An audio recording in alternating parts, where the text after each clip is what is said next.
today's our topic is Bohr's atomic theory. Bohr's atomic theory को discuss करने से पहले हम थोड़ा सा जो हम पिछले टॉपिक्स हैं हमारे जो हमने लेक्चर पिछले दिए हैं हम उसको थोड़ा सा रिव्यू कर लेते हैं उसका। हमने देखा कि एटम डिस्कवर हो गया, ठीक है। नो दैट के atom is made up of 3 fundamental particles, electron, protons and neutrons. Discovery of electrons की हमने, discovery of protons and neutrons में हमने इनकी प्रॉपर्टीज़ को डिस्कस किया। हमें पता चल गया कि electrons carry negative charge, protons positive and neutron is a neutral particle, protons and neutrons lies in the center of the nucleus, ठीक है। ये सारा हमें स्ट्रक्चर्स का पता चल गया। फिर रदरफोर्ड का एटॉमिक मॉडल आया। According to Rutherford atomic model electrons revolves around the nucleus in spiral movement. तो इसके मॉडल्स को और एक इसका और पॉइंट था जिसमें ये कहता था कि इलेक्ट्रॉन्स कंटिन्यूसली एनर्जी जो है वो रिलीज़ करते हैं। अगर ये कंटिन्यूस एनर्जी रिलीज़ करता है या electrons move in spiral movement around the nucleus, तो फिर इट्स मीन कि atoms should be collapse. Atoms, electrons जो हैं वो न्यूक्लियस में आके गिर जाएं और एटम जो है वो डिस्ट्रॉय हो जाए, लेकिन ऐसा नहीं होता। हम देखते हैं कि atom is stable. So in defects को, इन क्वेश्चंस को लेते हुए scientist consider that there must be an other model of atom. Keeping in view the defects in Rutherford atomic model, Niels Bohr presented an other model of atoms in 1913 में Bohr's ने एक और model जो है वो present किया जिसको हम बोहर्स एटॉमिक थ्योरी कहते हैं। अच्छा, ये जो है ये सिर्फ थ्योरी है, it is not a law, not a model. एक परफेक्ट इसने मॉडल नहीं दे दिया, परफेक्ट लॉ नहीं बन गया इसका। अगर कोई और साइंटिस्ट आकर हमें इससे अच्छी थ्योरी देता है तो फिर हम उसको कंसीडर करते हैं, ठीक है। अभी तक जो है ये बोहर्स की थ्योरी ही कंसीडर की जा रही है, तो इसको हम आज डिस्कस कर लेते हैं। बोहर्स के according to Bohr's electrons revolves around the nucleus, does not emit और एब्जॉर्ब एनर्जी कंटिन्यूसली, ठीक है। कि इलेक्ट्रॉन्स जो हैं वो अराउंड द न्यूक्लियस मूव करते हैं इन अ स्पेसिफिक ऑर्बिट, ठीक है। इनका अपना एक ऑर्बिट होता है और उसी ऑर्बिट में ये मूवमेंट करते रहते हैं। एक इसको इसने कहा कि ये जो होते हैं ये एनर्जी लेवल होते हैं, ठीक है। The energy of a revolving electrons is quantized as it revolves only in orbit of fixed energy level called the energy level। उसने कहा कि ये इलेक्ट्रॉन्स जो हैं around the nucleus fix energy से रिवॉल्व करते हैं और इसको इसने एनर्जी लेवल कहा, ठीक है। तो ये इसका बोहर्स का, ठीक है, कुछ पोस्टुलेट्स इसने डिस्कस किए वो हम यहाँ पर डिस्कस कर लेते हैं। नंबर 1 इसका पोस्टुलेट था कि अगर हम हाइड्रोजन का एटम कंसिडर करते हैं, ठीक है, तो क्या होता है, the hydrogen atom consist of a tiny nucleus and electrons are revolving in one of circular orbit of radius around the nucleus. अगर हम हाइड्रोजन का एटम लेते हैं, हाइड्रोजन का एटम इसलिए लेते हैं कि सबसे छोटा एटम होता है और इजीली इसके ऊपर डिस्कशन हो जाती है, ठीक है। इजीली इसको हम ऑब्जर्व कर सकते हैं। तो कहते हैं कि जब ये हाइड्रोजन के एटम को हम लेते हैं तो इसका इलेक्ट्रॉन्स जिस मूवमेंट में, जिस सर्कल में मूव कर रहा है उसका रेडियस जो है न्यूक्लियस से इस ऑर्बिट का वो आर है, ठीक है। इसने रेडियस का कॉन्सेप्ट दिया यहाँ पर कि इलेक्ट्रॉन्स जो हैं सर्कुलर मोशन में मूवमेंट कर रहे हैं और आर रेडियस है इनका, ठीक है। Second point is each orbit has a fix energy that is quantized. Quantized mean होता है फिक्स एनर्जी, ठीक है। मीन कि electrons revolves around the nucleus in a fix energy. ना ये एनर्जी इनकी कम हो रही है ना ज़्यादा हो रही है, एक ही एनर्जी, जिस एनर्जी से ये स्टार्ट होते हैं वही एनर्जी एंड तक अपनी रखते हैं। उसी एनर्जी से इलेक्ट्रॉन्स जो हैं रिवॉल्व करते रहते हैं अराउंड द न्यूक्लियस। ये इसका सेकंड पॉइंट था, ठीक है। नाउ थर्ड पॉइंट को हम डिस्कस करते हैं। Third point is as long as electrons remains in a particular orbit, it does not radiate or absorb energy. It does not radiate or absorb energy. The energy is emitted or absorbed only when an electron jumps from one orbit to another orbit. Mean के electrons जो हैं ये revolves कर रहे हैं around the nucleus, एक fix energy से revolves करते जा रहे हैं, ठीक है, जो हमने सेकंड पॉइंट में पढ़ा। इनकी एनर्जी ना रिलीज़ हो रही है ना एब्जॉर्ब हो रही है। कब रिलीज एंड कब, when atom jump from one orbit to another orbit then it release energy और एब्जॉर्ब एनर्जी। अब इलेक्ट्रॉन जो है अपना ऑर्बिट चेंज करता है, ठीक है। जब इलेक्ट्रॉन अपना ऑर्बिट या ऊपर वाले ऑर्बिट से नीचे आए या नीचे ऑर्बिट से ऊपर जाए तो फिर ये एनर्जी एब्जॉर्ब या रिलीज़ करता है, ठीक है। ये इसके थर्ड पॉइंट था कि एनर्जी जो है ये इसकी फिक्स होती है। सेकंड पॉइंट में हमने कहा कि एनर्जी जो होती है इसकी फिक्स होती है, इलेक्ट्रॉन्स फिक्स एनर्जी से revolves around, electrons revolves around the nucleus in fix energy in its energy level, ठीक है, जिसको इसने एनर्जी लेवल कहा। और क्या होता है कि energy they as long as electron remains in a particular orbit, जब ये अपने पर्टिकुलर ऑर्बिट में रहते हैं तो ये एनर्जी ना रिलीज़ करते हैं ना एब्जॉर्ब करते हैं। एनर्जी रिलीज़ और एनर्जी एब्जॉर्ब जब करते हैं जब ये अपना ऑर्बिट चेंज करें, ठीक है। अब फोर्थ पॉइंट में है इसके, when an electron jumps from lower orbit to higher orbit it absorbs energy, and when it jumps from higher orbit to lower orbit it radiates energy। keep in mind कि electrons release energy when jump from higher orbit to lower orbit and it absorb energy when it jump from lower orbit to higher orbit, ठीक है। Third point is as long as electron remains in a particular orbit it does not radiate or absorb energy। हम देखते हैं कि electrons, third point क्या है कि जब इलेक्ट्रॉन्स अपने एक स्पेसिफिक ऑर्बिट में रहता है, ठीक है, तो ये एनर्जी ना रेडिएट करता है ना ही एब्जॉर्ब करता है, ठीक है। ये एक ख़ास एनर्जी में रिवॉल्व्स करता रहता है around the nucleus. The energy is emitted और absorb only when an electron jumps from one orbit to another orbit. Electrons जब एनर्जी रिलीज़ या एब्जॉर्ब करता है जब ये अपना ऑर्बिट छोड़ता है, ठीक है, या ऑर्बिट ये एक ऑर्बिट से दूसरे ऑर्बिट में जब जंप करता है तो तब ये अपनी एनर्जी एब्जॉर्ब या रिलीज़ करता है, ठीक है। तो ये इसका थर्ड पॉइंट था। फोर्थ पॉइंट क्या था? Fourth point is when electrons jump from higher orbit to lower orbit it release energy, ठीक है। जब ये हायर ऑर्बिट से लोअर ऑर्बिट की तरफ आता है तो एनर्जी रिलीज़ करता है, E1 से E2 हो जाती है एनर्जी, ठीक है। तो ये क्या हो रही है? ये एनर्जी चेंज हो रही है, E2 से E1 से E2 हो रही है, ठीक है। And when electron jump from lower orbit to higher orbit, जब ये लोअर ऑर्बिट से हायर ऑर्बिट की तरफ जंप कर रहा है तो इसमें क्या हो रही है? एनर्जी एब्जॉर्ब हो रही है, ठीक है। तो ये भी चेंज इन एनर्जी हो रही है। एनर्जी क्या हो रही है? E2 से E1 हो रही है। अंडरस्टैंड? ये फोर्थ पोस्टुलेट है इसका। थर्ड पोस्टुलेट था कि electrons revolves around the nucleus in fix energy and when they jump from when they change their orbit they change the energy. जब ये अपना ऑर्बिट चेंज करते हैं तो फिर इसकी एनर्जी चेंज होती है, या रिलीज़ होती है या एब्जॉर्ब होती है। फोर्थ पॉइंट में हमने देखा कि electrons release energy when they jump from higher orbit to lower orbit. तो चेंज इन एनर्जी हुई E1 टू E2 हो गई, and when they jump from lower orbit to higher orbit they absorb energy and energy change from E2 to E1, ठीक है। ये change in energy. तो change in energy को हम कहते हैं कि change in energy is equal to delta E, ठीक है। तो delta E is equal to E2 minus E1, ये हमारे पास चेंज इन एनर्जी आती है। डेल्टा E को हम ये भी कह सकते हैं कि ये delta E is equal to E2 minus E1 is equal to H mu, ठीक है। ये H म्यू के इक्वलेंट होती है। H क्या है यहाँ पर? H is a Planck constants की वैल्यू होती है 6.63 मल्टीप्लाई बाई 10⁻³ जॉल्स, ठीक है। और म्यू की वैल्यू है यहाँ पर, mu is a frequency of light, ठीक है। तो ये हमारे पास हो गया पॉइंट नंबर 4। अब पॉइंट नंबर 5 को हम इसके पोस्टुलेट नंबर 5 को डिस्कस कर लेते हैं।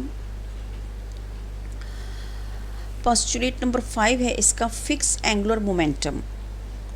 Electrons can revolves only in orbit in a fix angular momentum MVR, जिसको हम MVR कहते हैं, ठीक है। इलेक्ट्रॉन्स कहते हैं, इलेक्ट्रॉन्स जो हैं, क्योंकि angular momentum electrons revolves around the nucleus in angular momentum, the angular momentum is MVR is equal to NH over 2 pi। इसको हम डायग्राम से यहाँ पर डिस्कस कर लेते हैं कि MVR कैसे बनता है, ठीक है।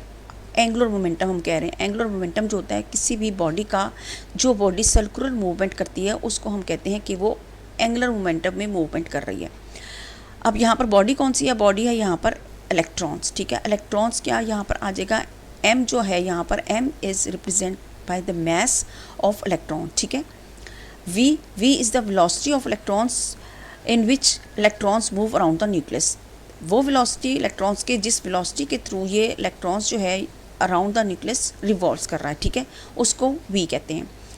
R is the radius of the electrons and nucleus, जिस रेडियस से इलेक्ट्रॉन्स मूव कर रहा है अराउंड द न्यूक्लियस, मतलब कि न्यूक्लियस से लेकर इस इलेक्ट्रॉन तक का सर्कुलर मूवमेंट में रिवॉल्व करना एक सर्कल बनाता है, ठीक है। इस सर्कल का एक रेडियस होता है, इस रेडियस को हम कहते हैं कि ये R है, ठीक है।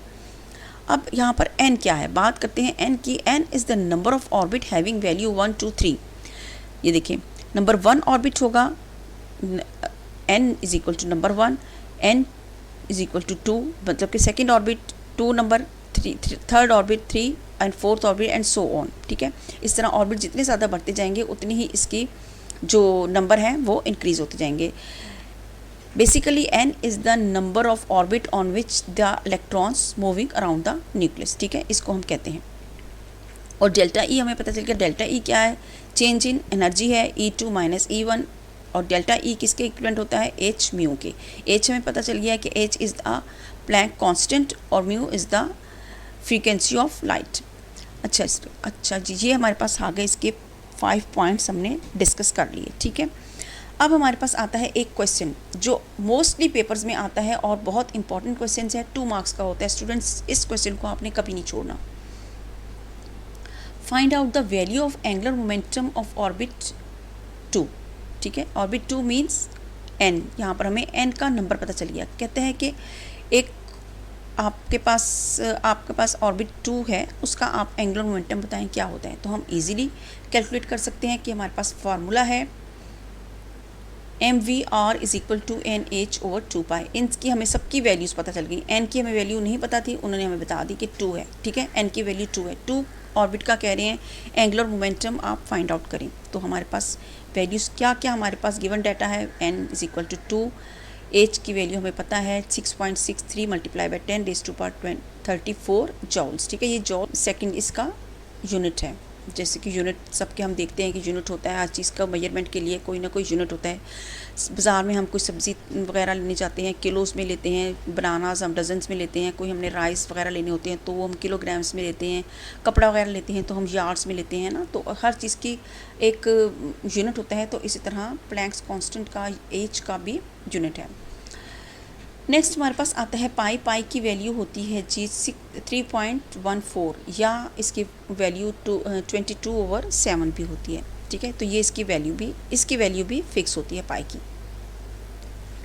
अब हमें वैल्यूज सबकी पता चल गई। ठीक है, हम एंगुलर मोमेंटम इजीली हम इसका कैलकुलेट कर सकते हैं। हमने फाइंड आउट क्या करना है, एंगुलर मोमेंटम ऑफ ऑर्बिट 2 का हम क्या करेंगे, इस फार्मूला के अंदर इसकी वैल्यूज पुट कर देंगे। ठीक है, मल्टीप्लाई किसके साथ हमने करना है, इसको, ये देखें ये 2 है और इसका प्लैंक कांस्टेंट एच की वैल्यू लगा दी यहाँ पर 6.63 multiply by 10 raise to power minus 34। ठीक है, इसको हमने ब्रैकेट में लिख दिया क्योंकि इसके साथ मल्टीप्लाई का साइन लगा लें आप, या इसको ब्रैकेट कर लें। ठीक है, इसको इसके साथ मल्टीप्लाई करना है। इसकी जो 10 की पावर्स होती है हम इसको एज इट इज़ ही रखते हैं, इसको हम नहीं कैलकुलेशंस में इंक्लूड करते। ठीक है, डिवाइडेड बाय 2 कौन सा है, ये फार्मूले का 2 है और पाई की वैल्यू यहाँ पर पुट डाउन करती। ठीक है, 3.14।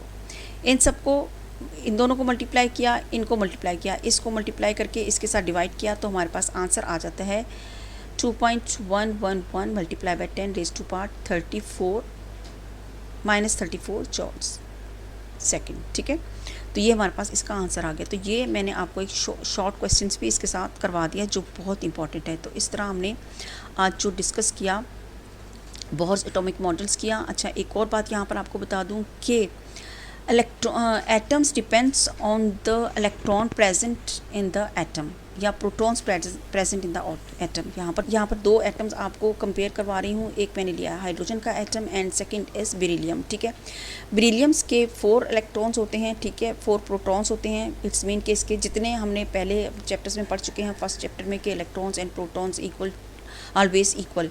ठीक है, इलेक्ट्रॉन्स एंड प्रोटॉन्स हमेशा इक्वल होते हैं। जितने किसी एटम में प्रोटॉन्स होंगे उतने ही उस एटम में इलेक्ट्रॉन्स होंगे। इसके पास एनर्जी लेवल कितना है, 1 है। ठीक है, ये क्या है, इसका एनर्जी लेवल है। बोहर ने इंट्रोड्यूस करवाया है energy level. Keep in mind के बोहर ने इंट्रोड्यूस करवाया है एनर्जी लेवल। इनको हम ऑर्बिट्स भी कह सकते हैं, लेकिन एनर्जी लेवल कहते हैं क्योंकि ये इलेक्ट्रॉन्स जो है एक ख़ास एनर्जी के थ्रू इस इलेक्ट्रॉन्स इस ऑर्बिट में रिवॉल्व्स कर रहे हैं। ठीक है, तो बेरिलियम का जब हम देखते हैं तो इसके पास 2 एनर्जी लेवल हैं। नंबर 1 न्यूक्लियस के पास वाला। अच्छा, नंबरिंग जो हम करते हैं न्यूक्लियस के पास वाले, जो न्यूक्लियस के बिल्कुल क्लोजेस्ट होता है शेल, उससे नंबरिंग करना स्टार्ट करते हैं। इसको हम कहेंगे n इज इक्वल टू 1, इसको हम कहेंगे नंबर 2। ठीक है। जैसे जैसे शेल इंक्रीज, एटम बड़ा होता जाएगा, इट्स मीन कि जब किसी एटम में इलेक्ट्रॉन्स की तादाद जो है वो ज़्यादा होती जाएगी, उसके अंदर ऑर्बिट भी इंक्रीज़ होते जाएंगे, ठीक है। ये भी हम किसी लेक्चर में डिस्कस करेंगे। अभी हमारे पास आगे इसके आ रहे हैं distributions of electrons in the orbits, वो हम कहते हैं इलेक्ट्रॉनिक कॉन्फ़िगरेशंस, इसको वो हम करेंगे नेक्स्ट अपने किसी लेक्चर में। हमारे पास आगे इसी चैप्टर में है इसका टॉपिक भी, ठीक है। तो आज हमने बोह्स का एटॉमिक मॉडल जो है वो डिस्कस किया। अब इसको ज़रा सा देख लेते हैं। यहाँ पर इन्होंने थोड़ा सा समराइज़ किया हुआ है इस लेक्चर को। In this model the electrons orbit the nucleus of an atom. The energy levels are quantized mean fixed, and electrons only exist when the energy level n is defined value, ठीक है, जब उनकी values दी जाती हैं। इसमें number 1 में है, number 2 में है कि नंबर 3 में है, ठीक है। ये हमने आज बोर्स एटॉमिक मॉडल में डिस्कस किया। हमने इसके एनर्जी लेवल्स डिस्कस किए, नंबर डिस्कस किए, चेंज इन एनर्जी डिस्कस की, प्लैंक कांस्टेंट डिस्कस किया, इसका रेडियस जो होता है वो हमने डिस्कस किया, ठीक है। इसके बोर्स एटॉमिक थ्योरी में इसने ये हमें सारे हमने पोस्टुलेट्स जो हैं वो इसके 1 बाय 1 हमने सब डिस्कस कर लिए, ठीक है। अब हमारे पास यहाँ पर आता है थोड़ा सा इसके पोस्टुलेट्स को हम मज़ीद डिस्कशन में इंक्लूड कर लेते हैं। मैंने ये आपके लिए मुझे अच्छा लगा था ये स्लाइड भी, मैंने कहा ये भी आपके साथ शेयर कर लेती हूँ। Negatively charge electrons orbit the positively charge nucleus in circular orbit forming electron shells, ठीक है। क्या कहता है ये इस पॉइंट पे कि negatively charge particles that are electrons क्या कर रहे हैं, ऑर्बिट कर रहे हैं पॉजिटिव चार्ज पार्टिकल्स को। पॉजिटिवली कौन सा पार्टिकल्स है, न्यूक्लियस पर पॉजिटिव चार्ज होता है because the presence of protons, क्योंकि इस पर प्रोटॉन्स प्रेजेंट होते हैं। न्यूट्रॉन्स जो होते हैं वो तो न्यूट्रल होते हैं, ठीक है। Electrons do not radiate, electrons radiate नहीं करते। Electrons orbit at certain distance from the nucleus, ठीक है, एक सर्टेन डिस्टेंस रखते हैं फ्रॉम द न्यूक्लियस। ये नहीं करते कि इलेक्ट्रॉन्स अपना बार बार डिस्टेंस जो है वो चेंज करें। एक डिस्टेंस के थ्रू अगर इलेक्ट्रॉन्स रिवॉल्व कर रहा है तो उसी डिस्टेंस में ही रहेगा, ठीक है, और उसी एनर्जी लेवल में रहेगा, क्योंकि इसकी एनर्जी जो है वो क्वांटाइज्ड है। क्वांटाइज्ड मीन फिक्स्ड है। Electrons gain energy to move to higher orbits और लूज एनर्जी टू ड्रॉप और लोअर ऑर्बिट्स इमिटिंग प्रोटॉन्स, ठीक है। आज हमने डिस्कस किया बोर्स एटॉमिक थ्योरी, ठीक है। तो स्टूडेंट्स आपके लिए वीडियो बनाई है तो काइंडली आप इसको लाइक किया करें, और अगर आपने चैनल सब्सक्राइब नहीं किया तो वो भी सब्सक्राइब करें, लाइक किया करें, क्योंकि आपकी बड़ी मेहनत से वीडियोस बनाई जाती हैं, बहुत मेहनत से बनाती हूँ तो लाइक तो बनता है ना, ठीक है। तो आप लाइक ज़रूर किया करें। आपने सब्सक्राइब तो किया हुआ सबने, लेकिन लाइक नहीं करते आप लोग वीडियो को, ठीक है। आप लोग